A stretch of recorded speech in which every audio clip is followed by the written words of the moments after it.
Well, I'm here with the Bookish Breakdown YouTube channel. Okay. This one is a doozy. I hope we don't get unalived for this episode. Today we'll be talking about the controversial book by Whitney Webb, One Nation Under Blackmail, Volume 1. Buckle up. This is going to be a wild ride. So Whitney Webb's book dives into some seriously heavy stuff, right? Like the idea that Jeffrey Epstein wasn't some random creep, but part of a system of blackmail that's been running for well a long time. And that this system is deeply rooted in the world of intelligence agencies and organized crime. That's right. It's not just about Epstein, it's about a pattern of powerful figures being compromised and controlled through secrets and scandals, a pattern that Webb argues goes back decades, maybe even further. Okay, so to understand this, Webb takes us back to the early 20th century. She talks about figures like Sam Bronfman, the Seagram's whiskey guy, and Albert Cohn, a powerful lawyer, and how they built their empires. But it wasn't always clean, right? Not exactly. What highlights how they gained influence through their connections, sometimes through backroom deals and shady dealings. This is where we see the beginnings of that favor bank mentality. You scratch my back, I'll scratch yours, even if it means bending or breaking the rules. So it's like the seedy underbelly of power, the stuff that doesn't make it into the history books. And this is where Roy Cohn enters the picture, right? Albert Cohn's son. He was a total force of nature, a lawyer who worked with everyone from the mob to McCarthy. Roy Cohn is absolutely central to Webb's thesis. He embodies this idea of power through compromise. Webb traces his rise, starting with his mentorship, by figures like Generoso Pope Sr., the publisher of the National Enquirer. Yes, that National Enquirer. The tabloid. So what was Pope Sr. connected to the mob or something? According to Webb, he had those ties, and more importantly, he taught Roy Cohn the art of the favor bank, how to wield information and secrets as weapons. Cohn learned early on that compromising material was currency in the world of power. Man, that's cold. Yeah. But it's also brilliant in a twisted way. So Cohn starts building his own network of favors and secrets. But Webb also points out his connection to J. Edgar Hoover, the head of the FBI. This is where the potential for blackmail gets really interesting. Hoover, the man obsessed with rooting out communists, might have been vulnerable himself, potentially, due to his rumored homosexuality. Webb suggests that Cohn may have used this knowledge to his advantage. Hold on, are we saying that J. Edgar Hoover, the guy who built the FBI, might have been blackmailed himself? That's a pretty explosive claim. It is, and Webb backs it up with evidence showing how Cohn used similar tactics against other political opponents. He knew how to exploit weaknesses and leverage information to get what he wanted. So this wasn't just about individual scandals, it was about a system of power built on secrets and manipulation. And it gets even wilder when we bring in Louis Rosenstiel, the Schenley Looker magnate. What was his deal? Rosenstiel, according to Webb, was allegedly running a massive sexual blackmail operation. Think parties with powerful men in compromising situations. It's like something out of a spy movie. And what's fascinating here is the potential link to anti-communist activities and even intelligence agencies. Because we've got Booz the Mob, the FBI, and now we're adding sexual blackmail and Cold War paranoia to the mix. Yeah. This is getting intense. And Roy Cohn might have been right at the center of it. Webb suggests he was involved in Rosenstiel's operation, potentially using the blackmail material to influence politicians and other powerful figures. Remember, this is the McCarthy era, where fear of communism was rampant. Imagine the power of holding compromising information over someone in that climate. Wow, so this wasn't just a side hustle for Cohn. It was about shaping the political landscape, controlling the narrative. It's scary how effective this kind of blackmail could be. Exactly, and it doesn't stop there. Webb then brings in the UK's Profumo affair, a political sex scandal that rocked the British government in the early 1960s. Okay, refresh my memory on the Profumo affair. What was that all about? A British government minister had an affair with a woman who was also involved with the Soviet diplomat Cold War espionage and sex, a recipe for disaster. But what's interesting for our deep dive is Webb's claim that both Roy Cohn and J. Edgar Hoover were connected to the scandal through a guy named Thomas Corbally. Corbally. Who was this guy? Think of him as a high society fixer, someone who moved in powerful circles and knew everyone's secrets. He was like a real-life Solers. Zelig Webb suggests that he was feeding information about the Profumo affair to Hoover's FBI, potentially using Cohn as a go-between. So it wasn't just about gathering secrets, it was about weaponizing them, using them to manipulate events on an international scale. It's a whole new level of disturbing. No, wait. But wait, if Cohn and Hoover were so good at digging up dirt on others, wouldn't they be paranoid about being blackmailed themselves? That's the paradox, isn't it? They were both masters of the game, but also potentially vulnerable within that same system. And this brings us to another fascinating figure, Robert Maxwell. Robert Maxwell, the media mogul, right? Oh. Didn't he own a bunch of newspapers? Yes, But according to Webb, he was much more than just a media mogul. She claims he was an Israeli intelligence asset and that his business empire, including Pergamon Press, provided cover for his activities. So he was like a real-life spy. What kind of activities are we talking about? Well, this is where it gets really interesting. Webb details how Maxwell acquired a powerful software program called Promise. Promise? What was so special about that? It sounds pretty mundane. It was anything but mundane. Imagine a program that could track and analyze vast amounts of information, everything from financial records to personal communications. It was a goldmine for anyone wanting to control or blackmail someone. And Webb claims that Israeli intelligence used Promise to spy on governments and corporations all over the world. Hold on, are we saying that this media mogul was selling software that was being used for international espionage? This is getting crazy. It is, and it gets even darker when you consider the implications. Webb suggests that Promise was used for some pretty shady stuff, like helping dictators crack down on dissidents and potentially facilitating money laundering. Okay, this is a lot to take in. We've gone from backroom deals in New York to international espionage in just a few minutes. My head is spinning. And we're just getting started. We haven't even touched upon the Franklin Scandal Covenant House, or BCCI. Right, there's so much more to unpack. You guys are gonna have to stick with us for part 2 of this deep dive. Welcome back to our deep dive into Whitney Webb's One Nation Under Blackmail. We left off talking about Robert Maxwell and the Promise software. It's already a wild story, but it takes an even darker turn when Webb connects Maxwell to the story of Danny Casolaro.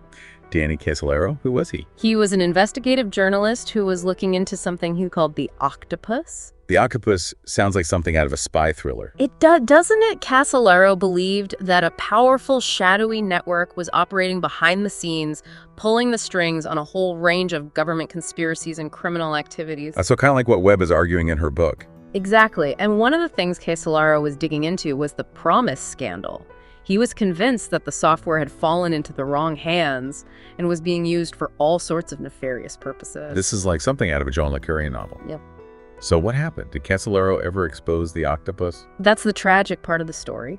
Casolaro died under mysterious circumstances in 1991. He was found dead in a hotel room. His death ruled a suicide. But many people, including Webb, believe he was murdered to silence him. Wow, that's chilling. Yeah. It makes you wonder what he was about to uncover. It does, and it reinforces this idea that there are forces at play that will go to great length to protect their secrets. Webb suggests that Casolaro's death might be connected to the larger system of blackmail and control that she's writing about. Okay, so we've got Maxwell Promise and a dead journalist. What else does Webb throw at us? From there, she takes us to the Franklin scandal. This was a horrific child sex abuse ring that allegedly involved prominent figures in Nebraska. This is getting darker and darker. What's a connection to this system of blackmail that Webb's describing? Webb suggests that the Franklin scandal might have been used to compromise and control some of the people involved. She also hints at a potential cover-up to protect those in power. It's disturbing to think that something like that could be swept under the rug. But it also makes you wonder if people were willing to cover up child sex abuse. What else were they capable of? That's a question that haunts this entire book. What lengths will people go to in order to protect their power and their secrets? And Webb doesn't stop there. Next, she takes us to Covenant House, a charity for runaway youth, and its founder, Father Bruce Ritter. Covenant House, I remember hearing about them. They do great work, don't they? What's the connection to all of this? Well, Webb details allegations of financial mismanagement and sexual abuse against Father Ritter. She also suggests that he might have had ties to intelligence operations. So this is another example of someone in a position of power allegedly abusing that power. What? And again, there's a hint of intelligence involvement. Exactly. Webb is painting a picture of a world where power is often intertwined with corruption and abuse, and where institutions that are supposed to protect the vulnerable can be exploited for nefarious purposes. It's a bleak picture, but it's important to understand how these systems work if we want to challenge them. What's the final piece of the puzzle that Webb lays out? The last major piece she introduces is BCCI, the Bank of Credit and Commerce International. This was a massive international bank that collapsed in 1991 amidst a huge scandal involving money laundering, arms trafficking, and intelligence operations. BCCI, that rings a bell. I remember hearing about that when it happened. It was a big deal, right? It was a massive scandal. BCCI was essentially a criminal enterprise disguised as a legitimate bank. Imagine a bank so powerful it could help dictators move money, finance covert ops, and even topple governments. That's the kind of power BCCI wielded, and Webb argues it was a key tool in this blackmail system. Okay, this is where my brain starts to overload. Yeah. How did bank fit into all of this? Webb suggests that BCCI was used to launder money, finance illegal activities, and move money around for intelligence agencies. She also claims that it might have been involved in compromising powerful figures through financial dealings. Think about it. If you control someone's finances, you control their life. So BCCI was like the financial engine for all of this, moving money around, funding operations, and keeping everything under wraps. That's Webb's argument, and she points to potential CIA involvement in BCCI's creation, which raises even more questions about the role of intelligence agencies in all of this. This is insane. It's like a tangled web of corruption and manipulation that stretches across continents and decades. How does Webb even connect all these threads together? That's the brilliance of her work. She meticulously pieces together a narrative using declassified documents, court records, and interviews to show how these seemingly disparate events and individuals are all interconnected. We're going to need a whole other part to this deep dive to even begin to cover it all. Stay tuned, folks, because we are about to dive into some of the most insane connections from this book. You won't want to miss it. Welcome back to Bookish Breakdown. I feel like we've been on like an insane scavenger hunt through history, connecting these seemingly random dots. That's a great way to put it, because we've gone from booze barons and ruthless lawyers to shadowy fixers and international spies, and now we've got this massive corrupt bank in the mix. It's almost too much to wrap your head around. Exactly. So help me out here. What's the big takeaway from One Nation Under Blackmail? What's the thread that connects all these stories? Well, as the title suggests, Webb argues that there's a system of blackmail and control that's been operating for decades, maybe even longer. It's a system that uses secret scandals and compromising information to manipulate powerful people and shape events. Okay, but how does she prove that? I mean, some of this stuff sounds like it's straight out of a conspiracy theory. Webb doesn't rely on speculation or conjecture. She draws on a wide range of sources, like declassified government documents, court records, and interviews with key figures. She meticulously pieces together a narrative that shows how these events and individuals are connected, revealing a pattern of manipulation and control. It's like she's shining a light on the hidden machinery of power, the gears and levers that most people don't even know exist. That's a great analogy, because once you see those gears turning, it changes how you view everything. You start to question who's really in control and what their motives might be. It's definitely unsettling, but what I find most disturbing is the idea that this system of blackmail and control isn't just a relic of the past.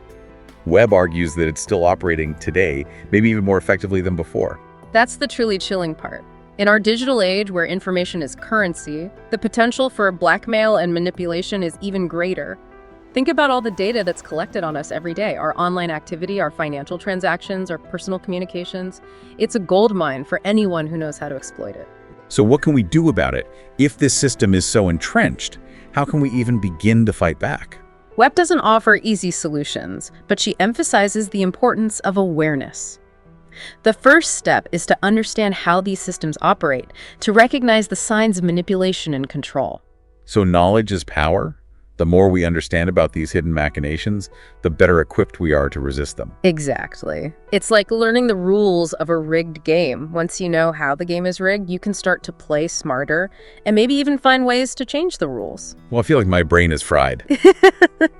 But in good way. This has been an incredible deep dive. Thank you so much for joining us and walking us through One Nation Under Blackmail. It was my pleasure, and thank you to everyone watching for joining us today. And before you go, don't forget to like and subscribe to Bookish Breakdown for more deep dives into controversial and mind-blowing books. We'll see you next time.